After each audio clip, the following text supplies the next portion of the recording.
How's it going, everyone? It's Sam from Yankees Post here, and we just had our first real brawl of the 2026 season, so stay tuned because we've got some crazy highlights. It all went down on Tuesday night between the Atlanta Braves and the Los Angeles Angels at Angel Stadium.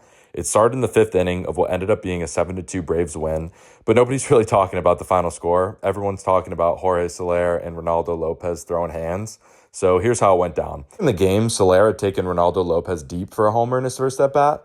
Then in the fifth, with the Braves leading 4-2, Lopez comes back at Soler with a pitch that was way up and in, basically like at his head by his shoulders. It didn't hit him, but it was close enough and high enough that Soler took a major exception to it. The two stared each other down for a second, words were exchanged, and then boom, Soler charges the mound. He throws the first punches, Lopez fires back while holding the baseball in one hand.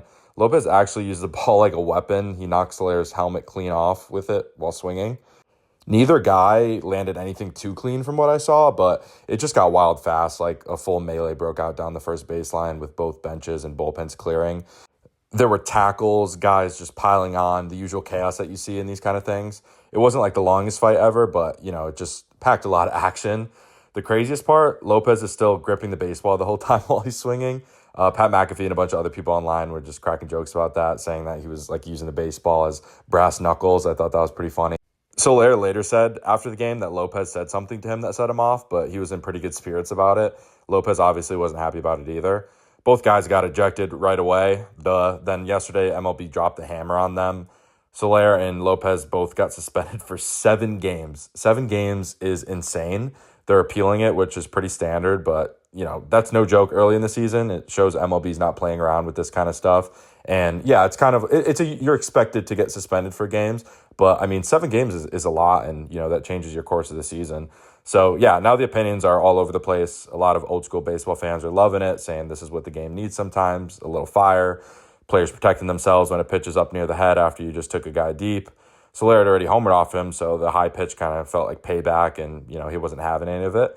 On the other side, some people are calling it dumb or unnecessary.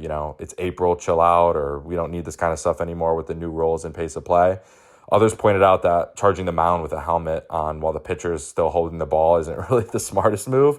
But yeah, there's also the funny side, one of the Braves coaches or staff trying to like spear Soler or something when he was in the pile. I don't even know what was happening.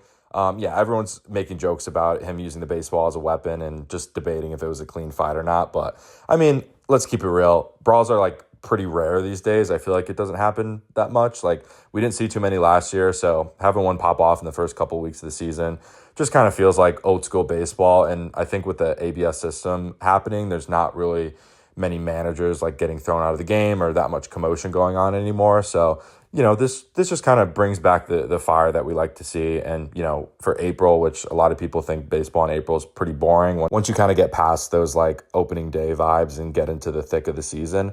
But yeah, it's nice to add some emotion and intensity that could be missing sometimes with all the analytics and the games being a lot quicker. I know the Yankees actually just played like the longest ever game in the pitch clock era, so that was cool to see. But yeah, on the other hand, like suspensions this early could really hurt teams, especially the Angels, who are already fighting some early struggles, and the Braves are trying to stay competitive in the NL East. The game itself, the Braves ended up winning 7-2, so they got the last laugh on the scoreboard. But this moment is what everybody's going to remember from that night. Soler charging, punches flying, benches emptying, and that just hilarious visual of Lopez swinging with the ball still in his hand. We've seen MLB crack down harder on these in recent years, so the 7-game suspension isn't really surprising to me. But it'll be interesting to see if the appeal knocks it down or if they stick with it. I personally think that it's probably going to get knocked down to like 4 or 5 games, but either way, both teams now have warnings for the rest of the series, so things could stay tense if they play each other again or, if they match up later in the season. But what do you guys think? Was this a classic baseball moment that we need more of, or do you think it's pointless and dangerous this early in the season? Are you on Soler's side for protecting himself after the homer and the high pitch, or, do you think Lopez was just pitching inside and it kind of got blown out of proportion? Drop your takes in the comments. I know it's going to be some heated arguments. So, let's go baseball. That was awesome. I love it. I'll catch you guys in the next one. Peace.